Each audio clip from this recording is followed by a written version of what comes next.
What's going on, guys? All right, we haven't had that intro in a while, actually, so that felt kind of weird.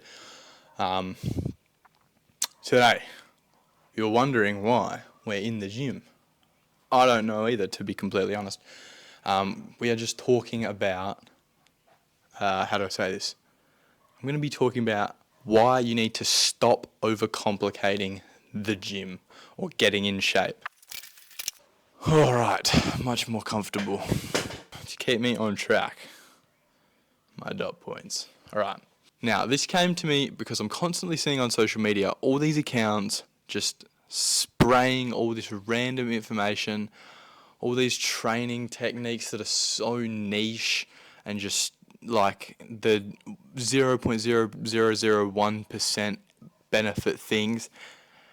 And I'm just thinking like, and don't get me wrong, if you're an advanced trainer, like I'm talking, if you have already competed in bodybuilding, either you're in an amateur level or even in a novice level, especially if you're if you're a pro or whatever, then yes, you have absolutely every right to be worrying about those niche things, those 1% additional bonuses. But if you're just your average gym bro, for lack of a better term, if you're just your average person trying to get into shape, all of that surplus information, you just don't need it. It's just going to overcomplicate everything. And I don't want to sound angry about it, but I just want to be very clear that in order to get in shape isn't just really simple. It can be hard, especially depending on your genetics, your beginning stage, your social circumstances, cultural circumstances, whatever it is. I can totally understand that people start at different points and it's more difficult for some people than others. But like I said, unless you're actually a pro, there is a dog and it will not stop barking. That's going to annoy me. Deep breaths. Anyway, I've lost my train of thought because that dog won't stop yapping. Look, I'm just going to be silent and we'll see if you can hear it.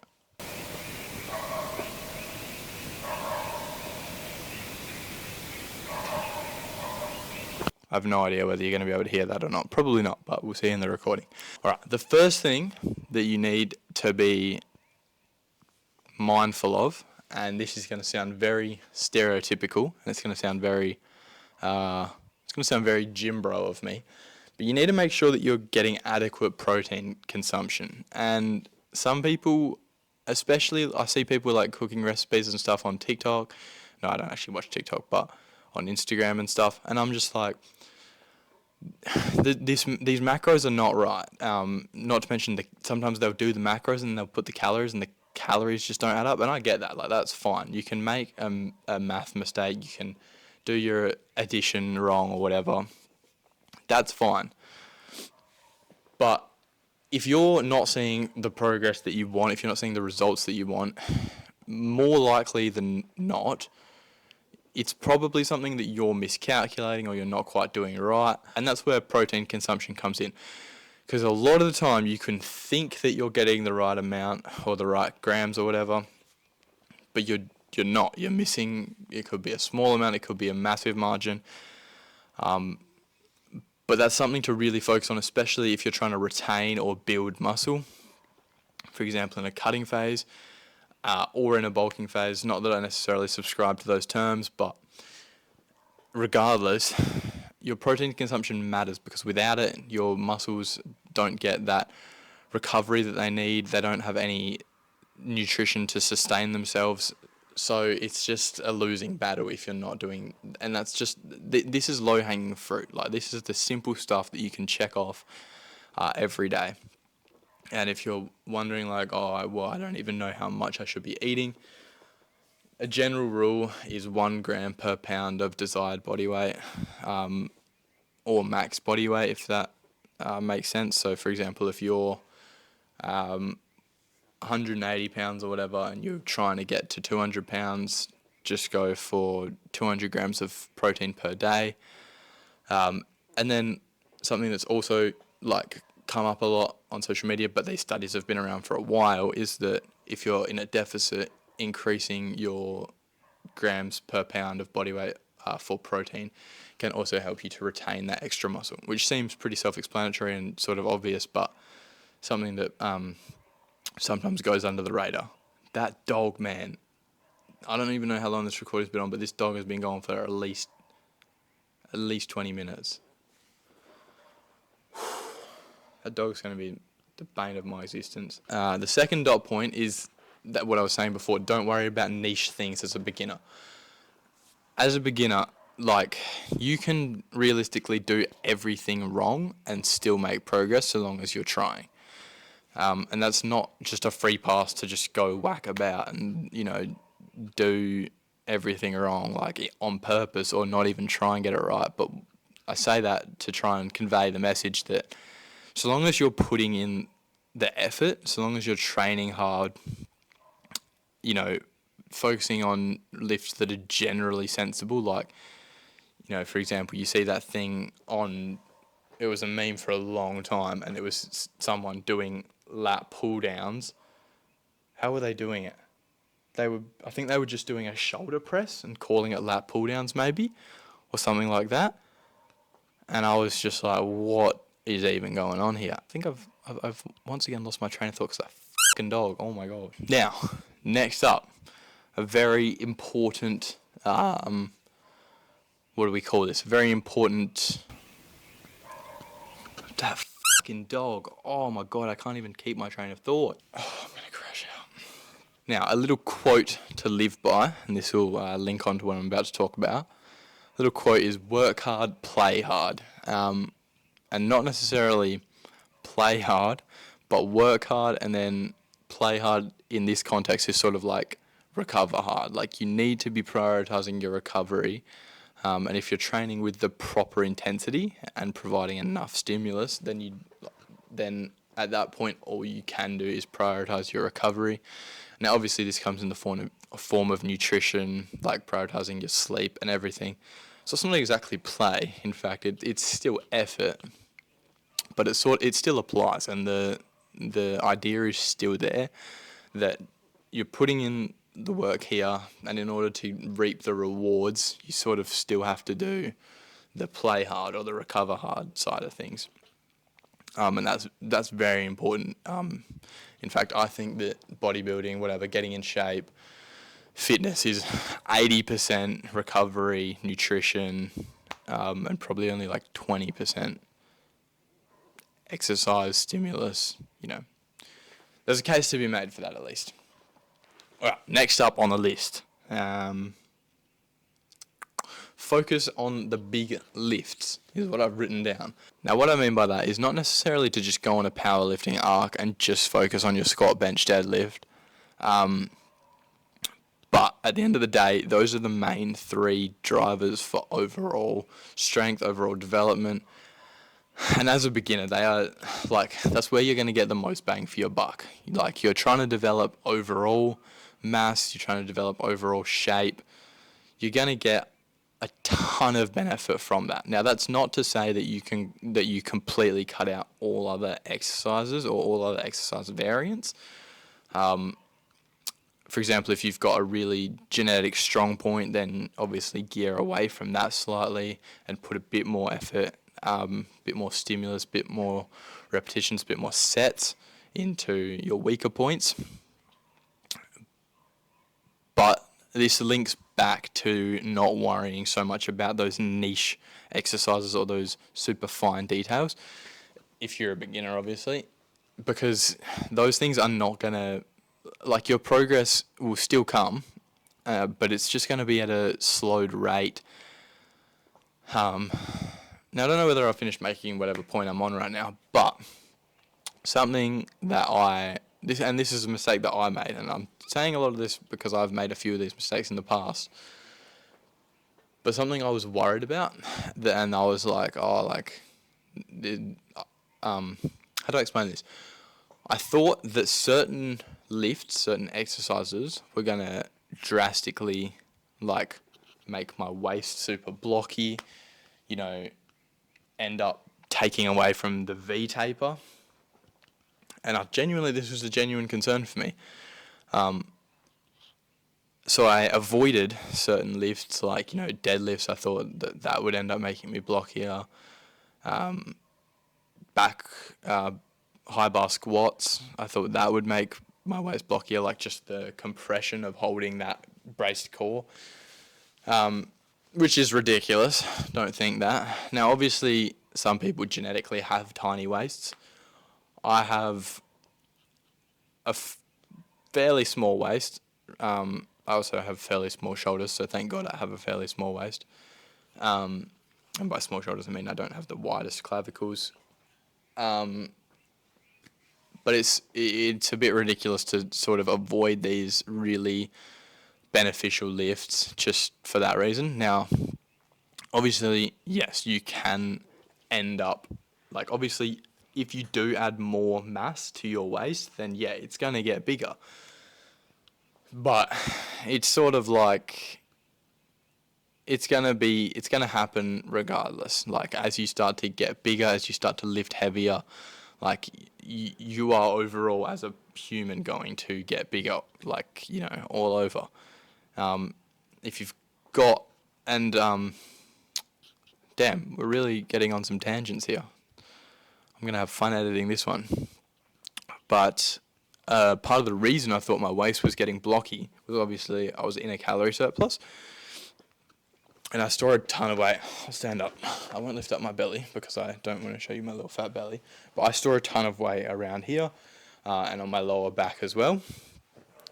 So when I was in my surplus and I was adding like extra body fat was being added to my frame, I was thinking that, this will ruin my V-taper, like my waist will end up looking bigger, more blocky. But then as I've cut down the calories and as that fat has sort of gone away, and I'll put up on screen maybe a before and after, but definitely something to show you just like what my waist actually looks like at its sort of smallest in a way. I don't know if that made sense, but yeah, you just you've got to weigh up the pros and cons when you're deciding on anything. Oh, the dog just stopped. It just stopped barking. It's literally been like 25 minutes. I think they just stopped their dog. Oh my God, that's the best thing that's ever happened. Anyway, yeah, you have to weigh up the pros and cons when you're deciding, what you're going to do to get in shape. Like, am I going to sacrifice all of this potential mass? Oh, the dog's just started up again. What the hell? Anyway, am I going to sacrifice all this potential mass, all this gain, all of this shape as well? Shape is something that really comes from big muscle groups, like, your chest and shoulders, like that's sort of one big area that you work through, like your bench press, whatever. Then like deadlifts, and especially rows, but that's, we're talking about the big three right now. Like all of that mass that you're adding to your back, like that fills out your shape and makes it so much more aesthetic and appealing. And then obviously squats are just like the best thing for your legs overall. So those like massive areas of mass that you're sacrificing by having the mindset, that I don't want my waist to get like that tiny bit bigger. When you weigh up the pros and cons, you realize that like it's sort of a dumb decision not to just go with what's going to develop how do I say this? It's going to develop at a greater rate if you do decide to do those high stimulus exercises than what it would benefit you to avoid them. That may not make sense, but when I watch it back, it might make sense. I don't know. Anyway, next point. Focusing on progressive overload. Now, this seems simple, but like a lot of people, and not so much young people, I think young people are quite good with this, but if you're like middle-aged, whatever, you're not super keyed in about lifting, then you might not have either come across the term progressive overload, or you might not really understand why it's beneficial. An example of this is like you'll see a lot of the time, and I see this all the time, like every time I'm in the gym, you'll see and I won't name names obviously, but you'll see these people. They're usually middle-aged-ish. They've constantly got the same weights, and if you count it, they'd be doing the same sets. Like there's no rate of progression. And it's like it's not to say like I can see it that they're not pushing the envelope, and I get it. Some people aren't there to push the envelope. Some people are just there to get, the minimum possible in, and that's fine. But in my mind, I just can't rationalize that. Like if you're gonna be there, you should be training harder than last time, as a beautiful coach Greg would say.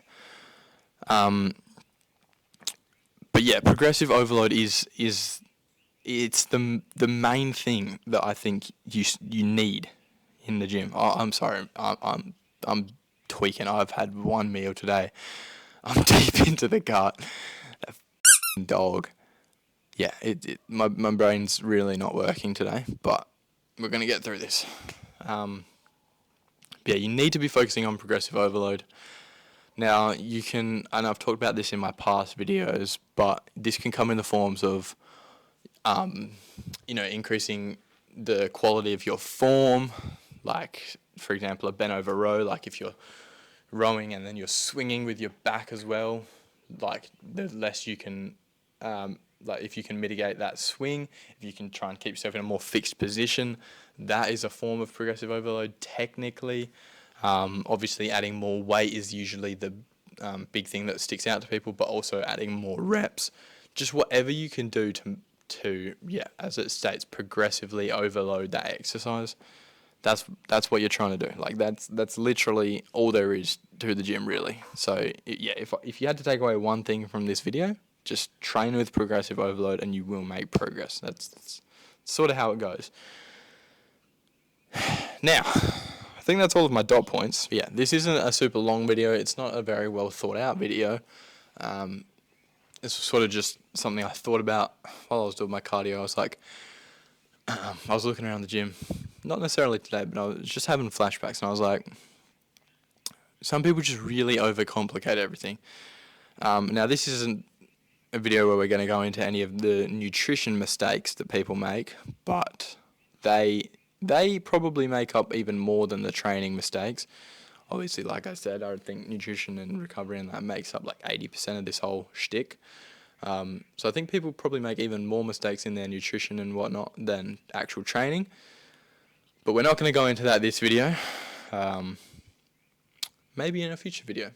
But yeah, as much as this video wasn't exactly well thought out, just wanted to sort of sprinkle a few seeds, as it were. So take away from this video, just train hard, focus on the basics. Like all the information is out there, and in a way that's a hindrance to this, social media thing, is that there's so much information out there that it can be sort of hard to decipher what is and isn't important. So just find sources that you can reputably guarantee that they're going to give you the basic bang for your buck stuff. And if you're a beginner, that's what you need to be focusing on. If you're an advanced lifter, then yes, basically ignore everything I've said, because you've clearly got the foundational work done, and then you can absolutely add in, those niche 1% things. Myself, for example, I didn't do the big three lifts, SBD, squat, bench, deadlift, for a massive majority of my training. And in hindsight, I can't say with certainty, but I think it probably was a bit of a hindrance to my progress. And not to mention my strength as well, not just from a muscular hypertrophy standpoint. You can see how cold it is outside. I don't know whether you're going to be able to see this, but no, you probably can't. Yeah, you definitely won't be able to see that on camera. Anyway, I hope you enjoy the workout at the end of this video, or as soon as I stop talking. And if you did, please like and subscribe, follow along, comment below what you would like to see in the future. It's been Jai, and I will see you in 3, 2, 1.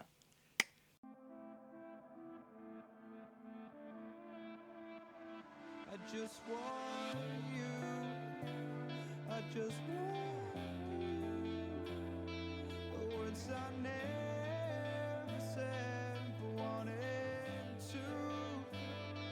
I'm losing you.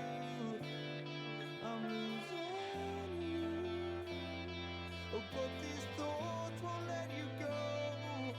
They keep running back to you. Whoa.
And I'm bleeding words. They escape me, the recoil it hurts. And I can't look the other way. I'm chasing starlight to find a star.